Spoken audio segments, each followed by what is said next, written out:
Assalamualaikum warahmatullahi wabarakatuh. Selamat pagi teman-teman kelas 6A dan 6B. Bagaimana kabar kalian hari ini?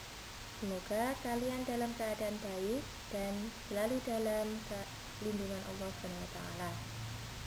Baik teman-teman, sebelum kita memulai pelajaran kita kali ini, marilah kita berdoa bersama-sama. Berdoa mulai, berdoa selesai. Semoga dengan doa kita Allah memperlancar dan mempermudah proses belajar kita pada hari ini. Baik teman-teman, hari ini kita akan belajar tentang tematik tema 1, muatan bahasa Indonesia dan ilmu pengetahuan alam. Baik teman-teman, coba perhatikan gambar berikut dan renungkan apa yang terbersit dalam hati kalian ketika melihat gambar berikut. Ya, Allah telah menciptakan alam semesta ini beserta dengan isinya. Contohnya adalah tumbuhan. Tumbuhan sangat berperan penting dalam kelangsungan hidup manusia dan hewan. Setelah kita amati, coba kita renungkan bersama apa saja manfaat dari tumbuhan bagi kelangsungan hidup manusia dan hewan. Ustazah tunggu ya jawabannya.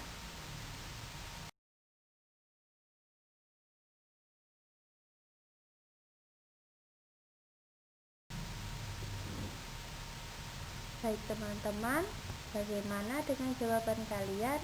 Apakah sudah sesuai dengan jawaban Ustazah kali ini? Ya, benar sekali. Tumbuhan memiliki banyak manfaat sekali dalam kehidupan. Nomor 1 adalah hewan dan manusia memperoleh manfaat dari tumbuhan.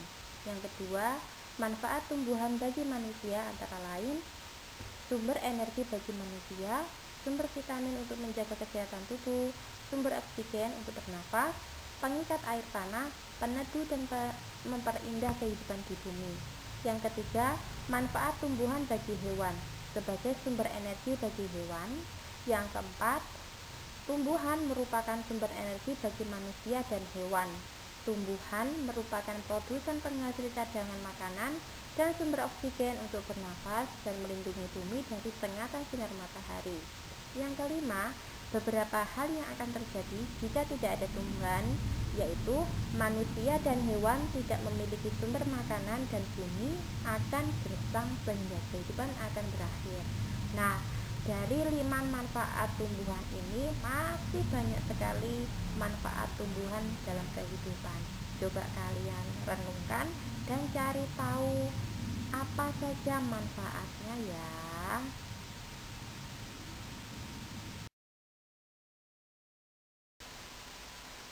Cara perkembangbiakan tumbuhan dibedakan menjadi 2, yaitu dengan cara vegetatif dan generatif.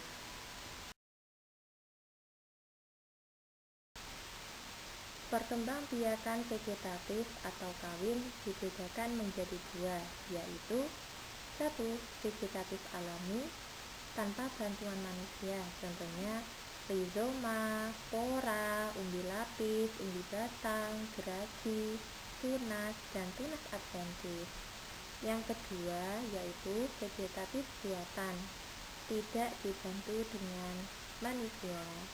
Ada 3 cara vegetatif buatan, yaitu stek, cangkok, okulasi, atau menempel.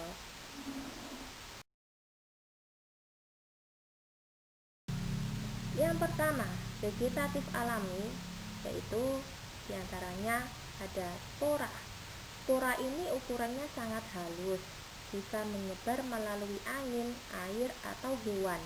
Contohnya adalah tumbuhan paku-pakuan, lumut, dan jamur. Yang kedua, tunas.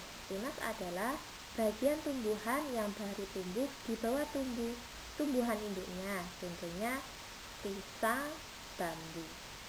Yang ketiga, umbi adalah tumbuhan yang memiliki akar yang membesar dan berisi. Umbi ini memiliki 3 jenis, yaitu umbi akar, umbi batang, dan umbi lapis. Contohnya kentang, singkong, ubi, wortel, bawang. Yang keempat, rizoma atau rimpang. Ini mirip seperti umbi. Bedanya, ini merupakan batang menjalar yang terdapat di bawah tanah berbentuk seperti akar dan berkupu-kupu. Contohnya jahe, kunyit, lengkuas, atau bumbu dapur lainnya. Yang kelima, tolon geragi adalah batang yang tumbuh menjalar di atas permukaan tanah. Nah, batang ini bisa menghasilkan tumbuhan baru pada ujungnya. Contohnya adalah stroberi.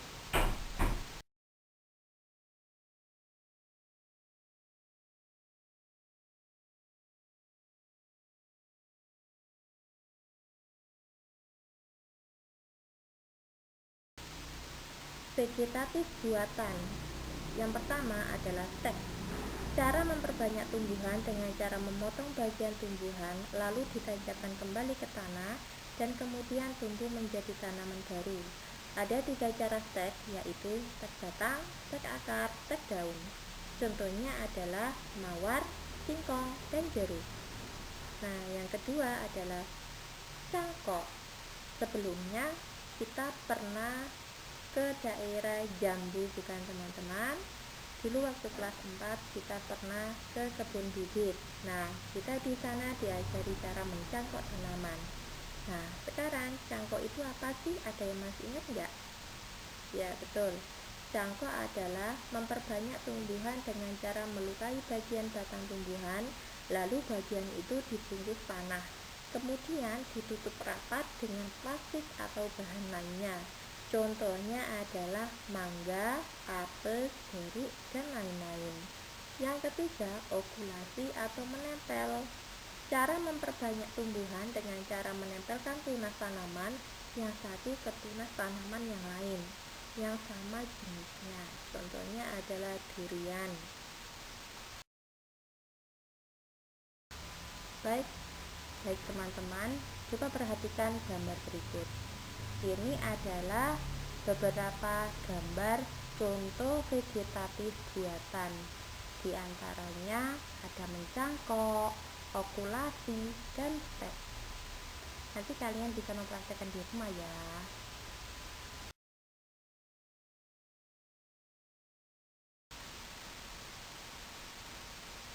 Perkembangbiakan tumbuhan secara generatif atau kawin. Nah, teman-teman, pada halaman 5 pada buku tematik tema 1 itu ada gambar-gambar bagian bunga lengkap. Kalian bisa mengamati ya di sana. Baik, teman-teman. Salah satu jenis tumbuhan yang berkembang biak dengan cara ini adalah tumbuhan berbiji. Ayo, siapa yang tahu contohnya tumbuhan berbiji itu apa saja? Betul. Contohnya adalah padi, gandum, jagung. Baik teman-teman, alat perkembangbiakannya adalah bunga. Biji ini dihasilkan setelah terjadi penyerbukan pada bunga. Penyerbukan adalah peristiwa jatuhnya serbuk sari pada putik. Proses penyerbukan ini bisa melalui beberapa perantara, misalnya angin, air, hewan, dan manusia. Tumbuhan yang biasa dibantu oleh angin adalah jagung, padi, dan gandum. Tumbuhan yang dibantu air contohnya ganggang. Tumbuhan yang dibantu oleh hewan adalah mawar, melati, kenanga, dan bunga sepatu. Hewan yang bisa membantu penyerbukan adalah burung, kelelawar, dan serangga seperti lebah, kupu-kupu, dan kumbang.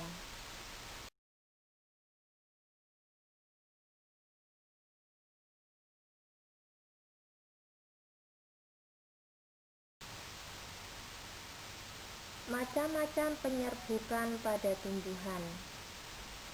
Penyerbukan sendiri, jika serbuk sari dan kepala putik berasal dari bunga yang sama. Penyerbukan tetangga, bila serbuk sari terbang ke bunga yang berbeda tetapi masih dalam satu pohon. Penyerbukan silang, Jika serbuk sari hinggap ke kepala putih bunga lain di pohon lain tapi masih dalam satu jenis. Penyerbukan besar, penyerbukan yang terjadi jika serbuk sari jatuh di kepala putih bunga lain dan tumbuhan yang berbeda jenis. Nah, untuk mengetahui macam-macam penyerbukan, kalian bisa memperhatikan gambar berikut. Ini ada penyerbukan sendiri, penyerbukan tetangga, penyerbukan silang, dan penyerbukan dasar. Diperhatikan ya teman-teman.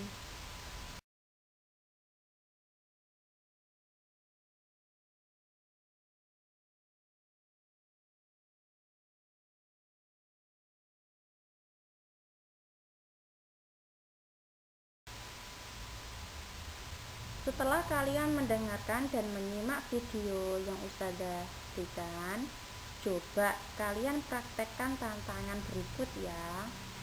Bukalah buku tema 1. Yang pertama, bacalah halaman 2 dan 3 tentang tanaman jagung. Kemudian, kembangkan ide pokok dan informasi pada diagram di halaman 4 menjadi sebuah tulisan dan menuliskannya di buku tugas kalian. Yang kedua, amatilah di sekitar lingkungan rumah kalian jenis-jenis tanaman yang berkembang biak dengan cara vegetatif dan generatif, minimal 3 jenis tanaman. Kemudian, buatlah diagram Venn, persamaan dan perbedaan tentang perkembangbiakan tumbuhan tersebut. Yang ketiga, temukan informasi penting dari sebuah bacaan di buku tema kalian pada halaman 57, kemudian tentukan kesimpulan pada masing-masing paragraf yang terdapat pada bacaan tersebut. Lalu, kembangkan dengan bahasa kalian sehingga menjadi sebuah tulisan yang menarik. Buku tema 1, halaman 58 dan 59. Selamat mencoba. Semangat teman-teman.